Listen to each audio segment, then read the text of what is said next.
안녕하세요. 오늘은 불 위의 여자라고 하는 책에 대해서 리뷰해 보겠습니다. 자, 이 책 표지를 보니까 빨간색으로 굉장히 눈에 딱 띄게 되어 있고요. 제목 자체가 불 위의 여자, 그래서 무슨 소설책 같은 느낌이 듭니다. 그런데 이 책은 아주 건강에 관련한 아주 좋은 내용을 담고 있어서 여성분이라면, 특히 중년 이후의 여성분이라면 꼭 한번 일독을 해보시라고 권해드리고 싶습니다. 갱년기에 관한 책이라고 볼 수가 있어요. 그런데 여성 호르몬 전반에 걸쳐서 얘기를 하고 있고 굉장히 큰 도움이 될 것이다, 이렇게 말씀드릴 수 있습니다. 원서는 이런 모양을 갖고 있고요. 독일의 산부인과 전문의인 살라드 리즈라고 하는 그런 여성분에 의해서 쓰여진 책을 우리나라에서 번역을 했는데, 특히 한국의 산부인과 의사가 또 감수를 해서 상세한 그런 어떤 주석을 알고 있습니다. 특히 이 안에 나오는 그런 의약품이라든가 이런 것들이 독일에서 많이 사용되는 의약품이 많은데, 국내에는 또 어떤 그런 의약품 이름으로 수입이 됐고 또 출시가 안 되는 것들도 있고, 국내에서는 또 해외랑 이제 사례가 틀리기 때문에 그런 것들을 자세히 설명해 놨고요. 또 어떤 검사, 여러 가지 검사가 있는데 보험이 어디까지 되고 어떤 검사가 보험이 되는지 이런 것들도 상세히 적어 놨기 때문에 병원이나 약국을 가시려고 하시는 분들한테 미리 한번 이렇게 읽고 가시면 도움이 될 것이다, 이렇게 말씀드릴 수 있습니다. 자, 불 위의 여자, 어떻게 보면 갱년기 때문에 열이 나는 여자를 말하지만 이게 어떻게 보면 부정적이죠. 그런데 불의 여자에서 불 위의 여자로, 이 두 번째 불의 여자는 뭔가 삶이 이렇게 역동적이고 이런 걸 얘기합니다. 그래서 과거에 갱년기가 이렇게 오고 그 시기가 폐경이 되면 이제 뭐 여자로서 뭐 이제 하강기에 든다, 이렇게 볼 수 있지만 이 책에서는 전반적으로 여성들한테, 갱년기를 갖고 그다음에 폐경이 이제 돌입하는 여성분들한테 뭔가 희망을 주고, 인생의 후반전이다, 아직 반밖에 지나지 않았다, 후반기를 어떻게 또 불태울 것이냐, 이런 내용들을 아주 많이 담고 있기 때문에 특히 여성분들이 이렇게 읽으시면 굉장히 큰 도움이 될 것이다. 자, 이 책은 과거에는 평균 수명이 50세에 불과했다, 이런 말로 시작을 합니다. 그래서 갱년기하고 노년기하고 이제 일치했다는 거죠. 그렇기 때문에 이제 갱년기라고 하는 게 노년기와 이렇게 오버랩이 되면서 그렇게 중요한 시기가 아니었습니다. 하지만 지금은 굉장히 수명이 길어졌고 인생의 후반부를 잘 살기 위해서 갱년기를 어떻게 대처하고 미리미리 관리할 것인가, 이런 내용을 담고 있죠. 그래서 사실 갱년기는 산부인과 의사들도 불편함이라든가 어떤 자각 증상 이런 거에 대해서 크게 신경 쓰지 않는 그런 어떤 영역입니다.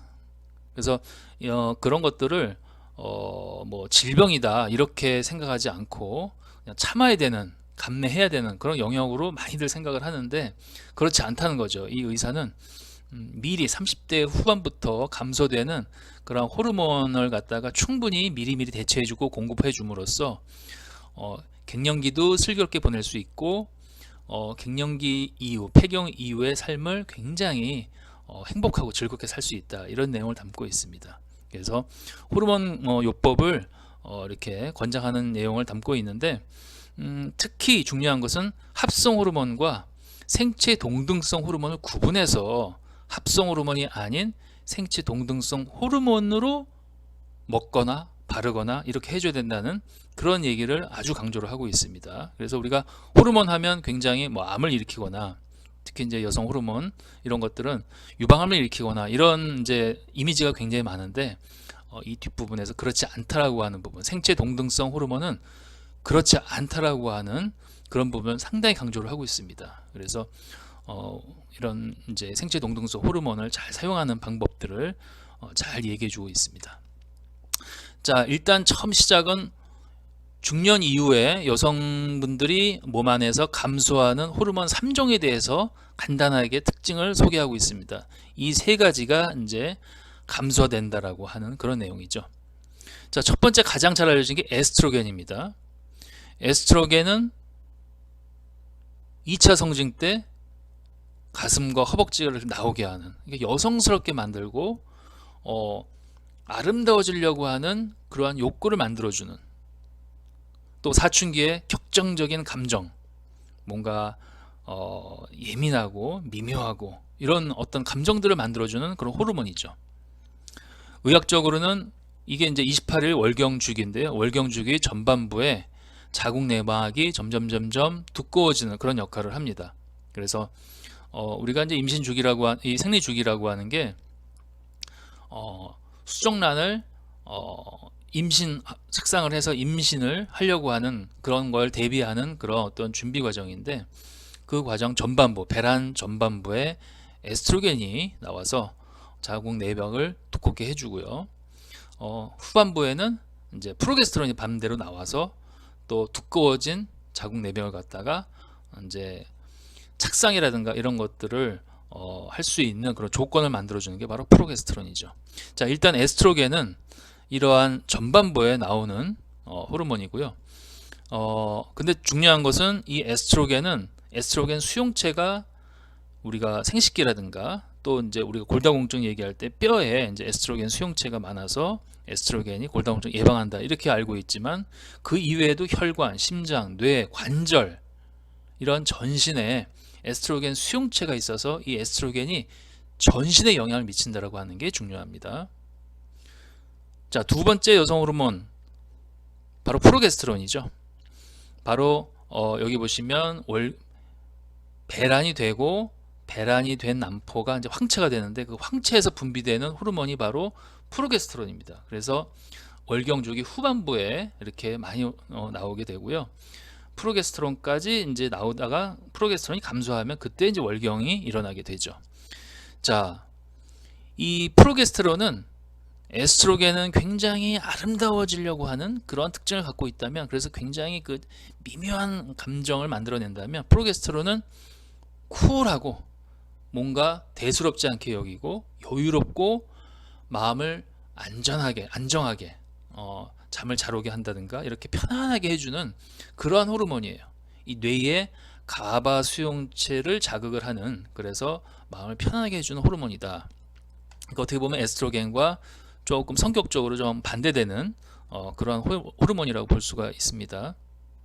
그리고 월경주기 후반부에 착상 환경, 여러 가지 자궁 내 에스트로겐에서 두터워진 자궁 내벽을 갖다가 혈관도 만들고 뭔가 분비물도 만들고 해서 착상의 어떤 분위기를 만들어주는 그런 호르몬이다, 이렇게 말씀드릴 수가 있습니다. 자, 테스토스테론은 남자들뿐만 아니라 여자들도 갖고 있습니다. 성욕을 갖고 오게 하고요, 적극적이고 예리하고 이런 성격을 갖고 오게 해주는 그러한 호르몬이라고 볼 수 있습니다. 그래서 에스트로겐이나 프로게스테론을 남자들도 갖고 있고요, 그 다음에 테스토스테론을 여자들도 갖고 있습니다. 그 양의 차이가 있을 뿐이에요. 자, 이렇게 세 가지 호르몬의 특징을 알아봤고요. 이런 것들이 이제 감소하니까 문제가 됩니다. 자, 제일 먼저 감소되는 게 바로 프로게스테론이라고 볼 수가 있어요. 세 가지 중에서. 자, 35세 이후에 이제 프로게스테론이 서서히 감소하는 그런 단계를 폐경전기라고 합니다. 자, 이 폐경전기는 35세 어떤 30세 중반 이후에 어떤 그런 이제 시기를 말하는데 다 정상입니다. 단지 우리가 이제 뭐 스트레스 받는 여러 가지 영양적인 불균형 이런 이유로 인해서 난포가 성숙하는데 이제 조금씩 방해를 받아요. 우리가 난자를 갖고 있는 난포가 보통 한 이제 100일 전부터 이렇게 성장을 하는데, 그때 우리가 스트레스를 자꾸 받으면 이게 성숙을 이제 제대로 못하게 됩니다. 그러면 황체가 배란을 해서 황체는 만들어지지만 건강하지 못한 황체가 만들어지기 때문에 거기서 분비되는 황체 호르몬 프로게스테론의 양도 조금씩 줄어들게 됩니다. 아주 심한 스트레스를 받으면 배란을 안 할 수도 있죠. 그러면 프로게스테론이 아예 안 나오게 되죠.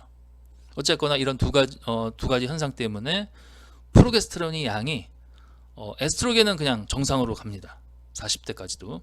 근데 30대 중반부터 서서히 프로게스테론이 먼저 감소를 하게 돼요. 그래서 이 책에서는 소개하고 있지 않지만 그런 현상을 에스트로겐 우세증이다 이렇게 얘기를 합니다. 자, 에스트로겐은 40대 중반까지도 그대로 유지를 하는데 30대 중반부터 프로게스테론의 양이 서서히 줄어들어요. 그래서 상대적으로 절대적인 수치가 아니고요.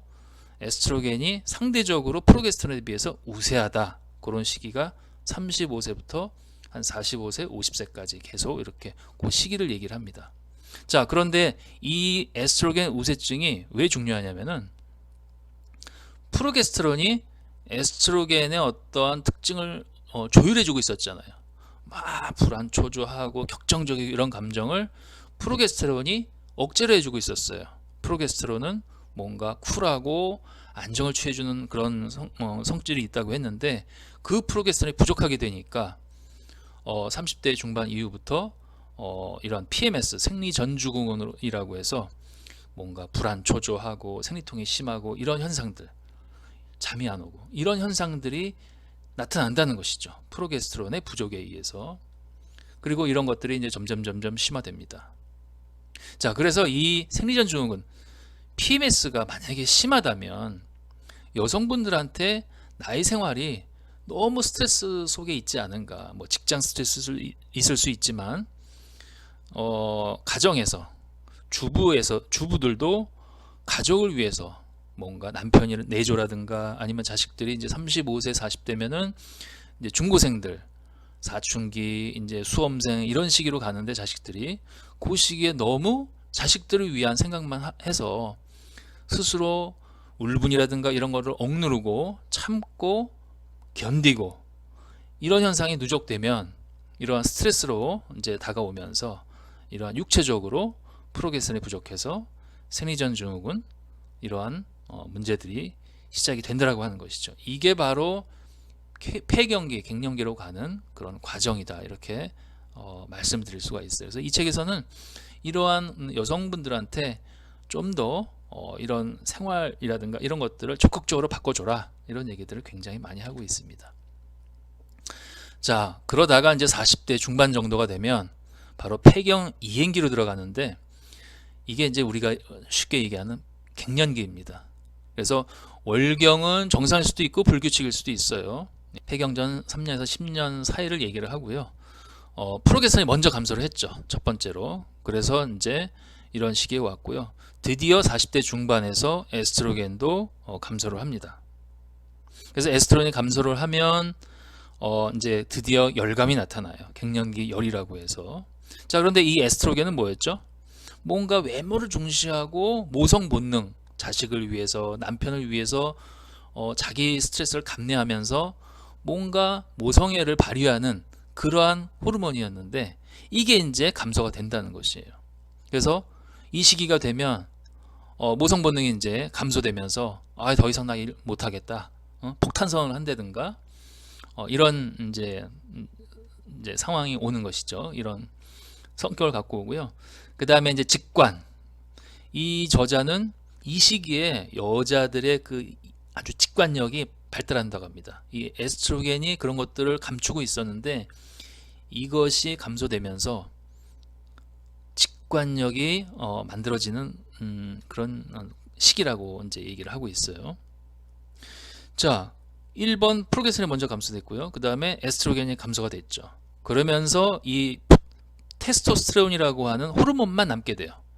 이 테스토스테론은 프로게스테론이나 에스트로겐에 비해서 끝까지 남습니다. 결국 나중에는 감소가 되지만 비교적 오래까지 버티는 게 바로 테스토스테론이에요.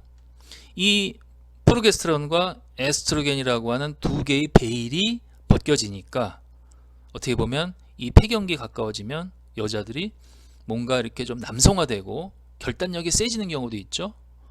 호탕해지고 이런 이제 성격들을 보이기도 하는데 이러한 결단력이나 행동력이 증강되는 시기입니다. 이 폐경기는. 그래서 인생의 어떤 큰 결정을 하기도 하고 갑자기 사업을 한다든가 갑자기 뭐 혼자 여행을 떠난다든가 남자들만 다니던 그런 등산을 갑자기 이렇게 다닌다든가 이런 시기가 이러한 그 갱년기, 폐경기라고 볼 수가 있어요.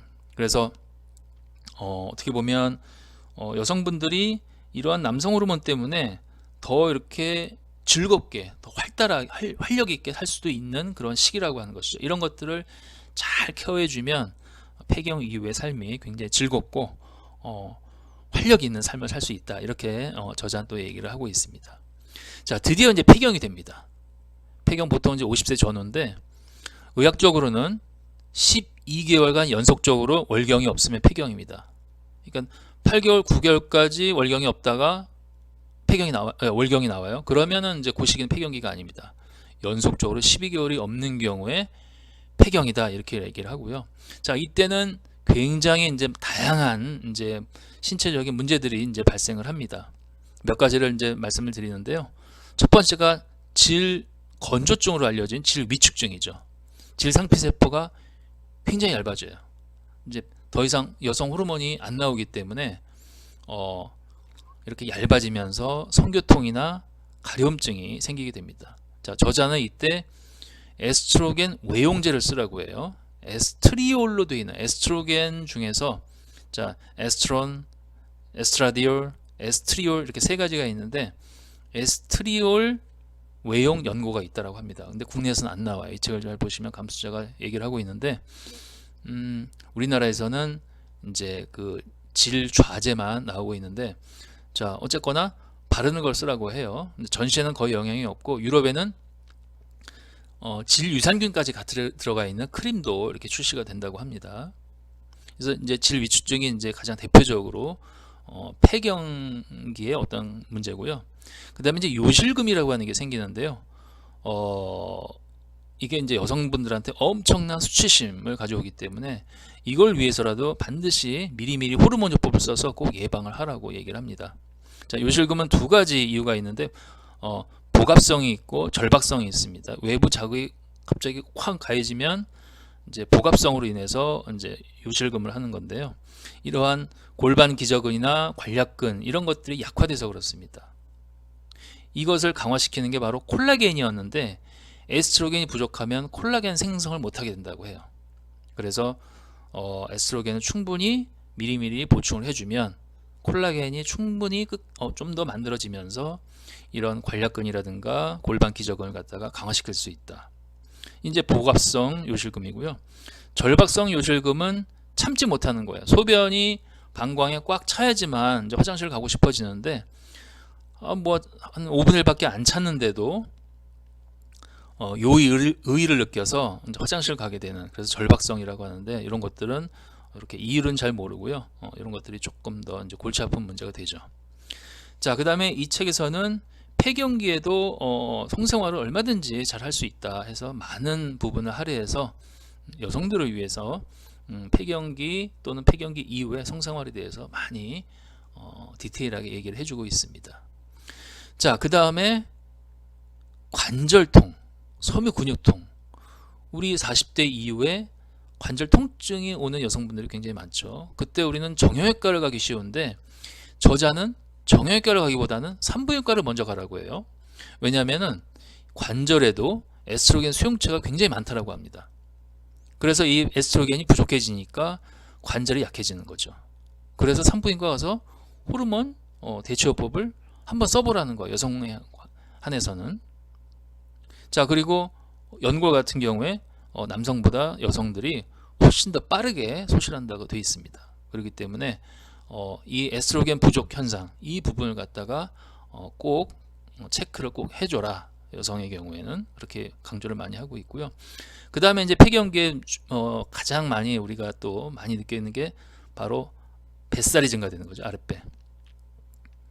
이 뱃살이 증가되는 것은 이 세 가지 호르몬이 다 감소에 의해서 이제 발생이 되는데 맨 처음에 이제 30대 중반에 프로게스테론이 저하되면 우리가 불안 초조해지고 스트레스 때문에 잠을 못 자고 이런 현상이 생기잖아요. 그러면 이 코티솔이라고 하는 스트레스 방어 호르몬이 많이 나오면서 이 코티솔은 복부에 지방으로 저장을 해서 배가 자꾸 나오게 합니다. 자, 두 번째 에스트로겐이 이제 감소가 되죠. 40대 중반부터. 그러면 살이 찌게 됩니다. 왜냐면은 이 에스트로겐이라고 하는 호르몬이 지방에서도 분비가 되거든요. 근데 폐경이 되면 에스트로겐이 분비가 안 되면 우리 몸은 지방을 저장해서라도 이 지방에서 에스트로겐을 분비하게끔 합니다. 그래서 자꾸 식욕을 늘리고 자꾸 살이 찌게 만드는 그런 현상을 갖고 오게 합니다.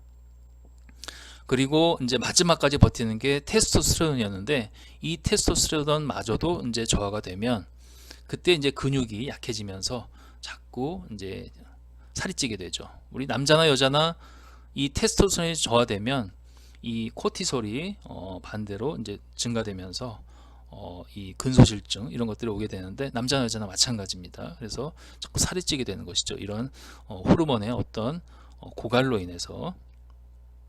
자, 그 다음에 이제 심혈관 질환이 증가됩니다. 많은 이제 연구에서 이 에스트로겐이라고 하는 게 심혈관 보호작용이 있다라고 하는 게 밝혀졌어요. 그런데 폐경이 되면 그 보호작용이 없어지기 때문에 이제 급격히 뭐 동맥경화라든가 여러 가지 심혈관 질환이 늘어나게 된다. 이렇게 얘기하고 있습니다. 자, 그래서 이거를 해결하기 위해서는 우리가 호르몬을 미리미리 투여를 해야겠는데 생체 동등성 호르몬으로 투여를 하라고 합니다. 합성 호르몬이 아닌. 자, 먼저 먼저 이제 써야 될 게 이제 프로게스테론이지만 여기서는 이제 에스트로겐부터 말합니다. 자, 에스트로겐 같은 경우에는 바르는 외용제가 더 좋다라고 해요. 그래서 기존에는 이제 먹는 알약이 있었죠. 이런 에치닐, 에스트라딜, 피임약에 들어있는 것. 그 다음에 임신한 말이 오줌에서 얻은 프레마린 이런 것들이 이제 합성 에스트로겐이에요. 즉 뭐냐면은 우리 몸에서 분비되는 생체 동등, 그러니까 생체와 똑같은 구조의 호르몬이 아니라고 하는 거예요. 에스트로겐 구조가 뭔가 구조를 달리해 놓은 특허를 위해서도 그렇고요. 아무튼 이렇게 뭔가 우리 몸에서 분비되는 것과 다른 구조로 띄고 있는데 이거를 베타 에스트라디올이라고 하는 우리 몸에서 분비되는 구조와 동일한 그런 형태로 피부에 발라주라는 거예요. 또는 지레대 바를 때는 에스트리올 이런 걸로 바르라고 이렇게 얘기를 합니다. 그래서 에스트레바겔이라고 하는 의약품 펌프식으로 이제 바르는 게 있고요. 근데 요거는 아마 지금 안 나오고 있고 디비겔이라고 하는 베타 에스트라디올 제제가 이제 최근에 이제 나오고 있어요. 일회용으로 이렇게 은박지에 들어서 잘라서 바르게 되어 있는 거예요, 피부에. 그 다음에 이제 에스트리올 제제로서는 해외에서는 이제 연고 스타일로 바르는 게 있다고 그랬는데 국내에서는 오베스틴 질정, 지노프로 질정 이렇게 질 좌제로만 나온다고 합니다. 그래서 원래는 이제 질 입구에 발라줘야 되는데 질정은 이제 깊숙이 넣게 되어 있기 때문에 약간 이제 그런 차이점이 있다. 비만한 여성은 이 에스트로겐이 이 비만 세포에서도 나온다고 그랬죠. 그래서 갱년기 증상이 좀 덜하다고도 얘기를 합니다. 하지만 비만 여성이 에스트로겐을 분비하더라도 황체를 만들지 못해요. 원래 생식세포에서 만드는 에스트로겐은 배란이 되면 황체에서 황체 호르몬 프로게스테론이 나오는데 이 비만세포에서 나오는 에스트로겐은 프로게스테론을 만들 수가 없어요. 그렇기 때문에 에스트로겐 우세 현상이 더 심해질 수 있고요. 두 번째, 프로게스테론은 경구로 먹으라고 합니다. 자, 외용제도 외국에서 나오고 있는데 이런 것들은 흡수가 좀 약하다고 그래요. 그래서 역시 생체 동등성 프로게스테론을 경구로 의약품으로는 이제 이게 합성 프로게스테론이거든요. 메드로시 프로게스테론 아세테이트 이런 거 대신에 유트로게스텐이라고 하는 미분화형 프로게스테론, 그러니까 먹을 수 있는 프로게스테론이에요. 이 형태로 저녁에 하루에 한 번 100ml, 한정이 100ml거든요.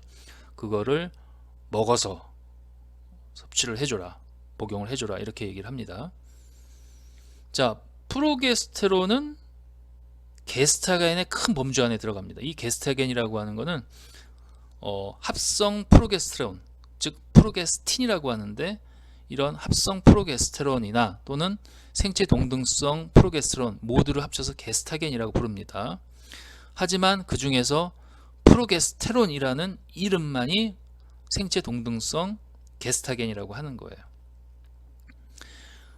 나머지 합성 프로게스틴이라고 되어 있는데, 이런 거는 피임약에도 보면 이 프로게스틴 부분이 있는데, 그 부분이 뭐 이뇨작용이라든가 여드름 억제 작용이 있어서 뭐 야즈 뭐 이런 것들은 이런 작용을 강화시킨 그런 프로게스테론 부분이 있는데, 이러한 프로게스테론 부분을 합성 프로게스테론이라고 정확하게 구분을 해야 된다는 거죠. 생체 프로게스테론과 다르다는 거예요. 그래서 이 저자는 이러한 합성 게스타겐을 갖다가 좀비 게스타겐이다 이렇게 부릅니다. 그러니까 구조는 비슷하지만 우리 몸에서 굉장히 부작용이라든가 이런 것들을 일으키기 때문에 생체 동등성 게스타겐, 즉 프로게스테론과 구분하기 위해서 좀비 게스타겐이라고 불러요. 그러니까 반드시 이러한 생체 동등성 프로게스테론을 섭취를 해줘야 된다는 하는 거죠. 자, 세 번째 테스토스테론입니다. 이것도 역시 외용제로 바르라고 하는데, 자, 우리가 흔히 이제 오해하는 게 테스토스테론을 여성이 만약에 바르거나 먹으면 수염이 난다든가 남성화가 되는 그런 부작용이 있지 않은가?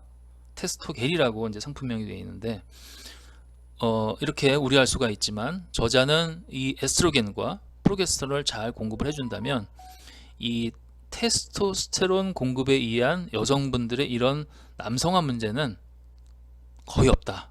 걱정 안 해도 된다. 단지 우리나라에서 이 남성 호르몬은 남성들한테만 쓰게끔 되어 있기 때문에 그런 어떤 급여가 아닌 비급여로서만 쓸 수밖에 없는 그런 부분들을 얘기를 많이 합니다.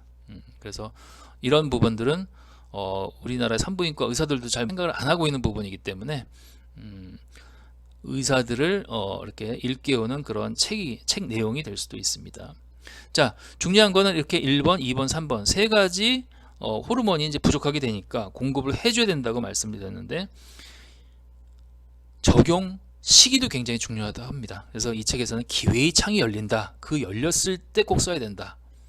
언제냐면 35세 프로게스테론이 부족해지는 그런 시기부터 폐경 후 5년에서 10년까지, 그러니까 50세 폐경이 되면 60세까지는 쓸 수 있다는 거예요. 55세나 또는 60세까지는. 근데 그 이후에 쓰면 너무 늦다는 거예요. 오히려 혈전 등 위험한 그런 상황이 될 수 있기 때문에 너무 늦게 쓰지 말고 35세 프로게스테론이 먼저 떨어지는 그 시기부터 미리미리 써서 폐경 후 5년에서 10년까지만 쓸 수 있다. 그러니까 그때 놓치지 말고 그때 써주면 나중에 80, 90까지의 인생이 굉장히 행복해진다. 이런 얘기를 하고 있습니다. 자, 그런데 우리가 호르몬을 쓰려고 하면 이런 유방암 문제가 항상 꼬리표처럼 따라다니죠. 유방암이 생기는 거 아니냐 이런 얘기들 많이 합니다. 그래서 이 책에서는 이런 부분, 유방암이 이제 그 문제를 일으킬 수 있지 않냐, 유방암 문제가 나지 않느냐 이런 거에 대해서 굉장히 많은 할애를 해서 걱정할 필요 없다. 특히 합성 호르몬이 아닌 생체 동등성 여성 호르몬을 만약에 써준다면 유방암은 생기지 않는다 라고 명확하게 얘기를 하고 있습니다. 자, 과거에 합성 여성 호르몬을 써서 발표된 사례가 있죠. 바로 간호사들을 수천 명 이렇게 추적 조사를 한 건데요. WHI 조사라고 합니다. 2002년도에 발표가 됐죠. 우리나라 그 월드컵 엄청 많이 할 때 그때 이 발표가 땅 터졌습니다. 바로 뭐냐면은 합성 에스트로겐, 합성 프로게스테론을 써서 장기적으로 써보니까 유방암이나 심혈관 문제가 발생됐더라고 하는 거예요. 그래서 그때부터 이러한 호르몬 대체요법 HRT가 너무 위험하다. 환자건 의사건 모두 이제 더 이상 쓸 수 없어요. 처방 내릴 수 없어요. 그리고 만약에 갱년기가 온다면 이거는 그냥 참을 수밖에 없는 그런 현상입니다. 이렇게 얘기를 하면서 대안요법, 뭔가 이제 대체요법 같은 것들이 많이 활개를 치는 그런 시기가 돼서 이렇게 산부인과 의사로서 굉장히 안타까운 시기였다 이렇게 얘기를 합니다. 그리고 2년 있다가 2편이 발표가 됐는데 이때는 합성 프로게스테론, 즉 좀비 게스타겐이 없는 합성 에스트로겐만 들은 약을 썼더니 2년 전에 발표됐던 것보다 훨씬 좋았다는 거예요. 그러니까 에스트로겐 부분만 쓰면 유방암, 심혈관 질환 문제가 없었다. 이렇게 이제 조금 더 좋게 발표가 됐지만 이미 2년 전에 2002년도에 언론에 의해서 언론 매체에 의해서 이게 발암물질로 그냥 완전히 세상을 뒤덮었기 때문에 아무런 반향을 일으키지 못합니다. 그래서 이 책에서는 이렇게 결론을 내리고 있어요. 좀비 게스타겐, 이제 2002년도 얘기죠. 좀비 게스타겐이 생체에서 분비되는 프로게스테론과 분명히 달라요. 왜냐하면 좀비 게스타겐을 썼을 때는 엄청 부작용이 이제 많이 나왔거든요. 하지만 생체 동등성 프로게스테론은 그렇지 않고 이렇게 분명히 차이가 확인이 되었는데도 불구하고 이미 매체에 의해서 합성 프로게스테론 이 HRT 요법은 기피 대상이 된 겁니다. 그래서 이걸 돌이킬 수가 없었던 거죠. 그리고 중요한 게 합성 프로게스테론과 생체 동등성 프로게스테론을 구분을 못해요. 지금도 그렇습니다. 지금도 많은 글들에서 또는 메타 분석가들, 우리 많은 연구 논문을 갖다가 이게 다 합쳐가지고 이렇게 분석해주는 그러한 연구가들이 있는데 그분들조차도 합성 프로게스테론과 천연 프로게스테론을 구분하지 않고 생각을 한다는 거예요. 분명히 좀비 게스타겐은 합성 프로게스테론은 여러 가지 부작용이 이미 2002년도에 발표가 됐고 많은 연구에 의해서 천연 프로게스테론은 부작용이 없음에도 불구하고 이거를 구분하지 못하고 쓴다는 거죠. 자, 이거를 구분하지 못하면 어떤 현상이 생기냐면, 자, 2002년도에 프로게스테론을 쓰니까 오히려 더 위험했다라고 나오는 거예요. 그리고 프로게스테론을 안 쓰니까 더 좋았다. 그러니까 프로게스테론은 위험한 물질이 되는 거죠. 이걸 구분하지 않으면. 그러니까 이런 것들도 굉장히 문제가 되는 거예요. 사실은 이게 합성으로 썼기 때문에 문제가 된 것인데 우리가 이걸 구분하지 않으면 모든 프로게스테론은 다 위험한 발암물질이 되어버리는 것이죠. 자, 그리고 세 번째는 이런 2002년도, 2004년도에 이러한 어떤 여러 가지 문제들이 발표됐기 때문에 의약품 설명서 인서트지에다가 이러한 여러 가지 뭐 유방암이나 심혈관 문제의 어떤 부작용에 대한 모든 우려를 쫙 다 명기를 합니다. 이거를 명기를 안 하면 나중에 소송당할 수 있으니까. 근데 그거 읽어보면 의사들도, 산부인과 의사들도 처방하기 꺼려지게 됩니다. 생각이 안 들어요. 사실은 약간의 가능성으로도 다 명기를 한 것임에도 불구하고 이렇게 겁을 주게 만드는 그런 내용을 담기게 됩니다. 자, 그 다음에 우리가 천연과 합성의 차이가 분명히 존재하는데 실제 산부인과 의사들이 짧은 진료 시간에 이런 것들을 소비자한테 설명하기가 너무 힘든 거예요. 시간이 부족한 겁니다. 자, 의약품은 합성이지만 천연 쓸 때는 문제가 없다. 그런데 지금까지 어떤 언론에 의해서는 그런 합성에 대한 부분만 나왔기 때문에 이게 안 좋다고 나왔다. 천연은 상관없다. 이런 것들을 5분, 10분의 어떤 진료 시간, 환자들은 쭉 대기하고 있고 이런 것들을 한 명 한 명한테 일일이 설명하기 너무 힘든 거예요. 그냥 제약회사에서 주는 내용대로 그냥 합성을 처방할 수밖에 없는 현실이라는 거죠. 자기 식구들, 자기 가족은 생체 동등성 천연 호르몬을 주지만 처방은 어쩔 수 없이 합성을 할 수밖에 없는 이런 현실에 굉장히 통탄해하고 있습니다. 이 저자가. 자, 그리고 이 생체 동등성 호르몬은 특허권이 없어서 연구가 많이 없어요. 뭔가 어떤 의료 경제학적으로 보장이 되지 않기 때문에 연구를 많이 안 합니다. 연구하기 위해서는 많은 돈이 필요한데 연구를 할 수가 없는 것이죠. 그래서 미국에서는 거의 연구가 없고 유럽에서 오히려 더 많은 연구와 어떤 제품들이 나오고 있다. 그래서 이제 이게 유럽 의사가 쓴 책이기 때문에 더 이런 것들이 더 이제 힘이 실리게 됩니다. 자, 그리고 마지막으로 다시 한번 강조하지만 생체 동등성 호르몬은 암을 일으키지 않는다. 합성 호르몬이 암을 일으키는 것이지 생체 동등성 호르몬은 문제되지 않는다. 생체 동등성 호르몬을 쓴다고 해서 암이 발생이 안 되는 건 아닙니다. 왜냐하면 암은 다른 원인으로도 생성이 될 수 있기 때문에, 발암이 될 수 있기 때문에 암은 올 수 있어요. 하지만 생체 동등성 호르몬을 써서 이 호르몬 때문에 원인이 돼서 온 것은 아니다라고 하는 것이죠. 예. 그렇기 때문에 걱정하지 말고 잘 쓰기를 바란다, 이런 내용으로 책을 마무리하고 있습니다.